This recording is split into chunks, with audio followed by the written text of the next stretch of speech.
ప్రభుత్వ మెడికల్ కాలేజీలు పీపీపీ పద్ధతిలో ప్రైవేట్ వ్యక్తులకు కట్టబెట్టడాన్ని నిరసిస్తూ దళిత సంఘాల నేతలు ఆందోళన చేపట్టారు. విజయవాడలోని తుమ్మలపల్లి కళాక్షేత్రం వద్ద ఉన్న అంబేద్కర్ విగ్రహం ఎదుట ధర్నా నిర్వహించారు. మెడికల్ కాలేజీలు పూర్తి చేయడానికి 6,000 కోట్లు లేవంటున్న చంద్రబాబుకు మునిగిన అమరావతిలో నీళ్లు తోడటానికి డబ్బులు ఎక్కడి నుంచి వచ్చాయని ప్రశ్నించారు ఎస్సీ కమిషన్ మాజీ చైర్మన్ విక్టర్ ప్రసాద్. ప్రభుత్వ ఆస్తులను తన బినామీలకు అప్పగించాలని చంద్రబాబు పీపీపీ విధానాన్ని అమలు చేస్తున్నారని ఆగ్రహం వ్యక్తం చేశారు. ప్రభుత్వం తమ విధానాన్ని మార్చుకోకపోతే పోరాటం ఉధృతం చేస్తామని హెచ్చరించారు విక్టర్ ప్రసాద్.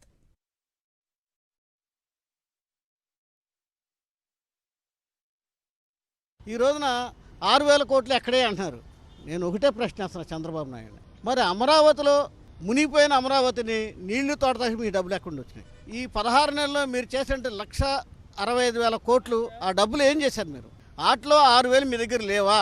పేదవాడు డాక్టర్ చదవకూడదనే దురుద్దేశంతోనే మీరు ఈ విధానాన్ని పీపీపీ విధానాన్ని అవలంబిస్తున్నారు. మీరు చేసినటువంటి తీర్మానాన్ని వెనక్కి తీసుకునే వరకు మేము రాష్ట్రమంతా పర్యటించి కలిసి వచ్చే సంఘాలతో మేము భారీ ఎత్తున ఉద్యమం చేసి ఆ విధానాన్ని వ్యతిరేకిస్తూ పేదలకి డాక్టర్లు చదువుకునే అవకాశాన్ని కల్పించే విధంగా మేము పోరాటం చేస్తామని తెలియజేస్తున్నాం.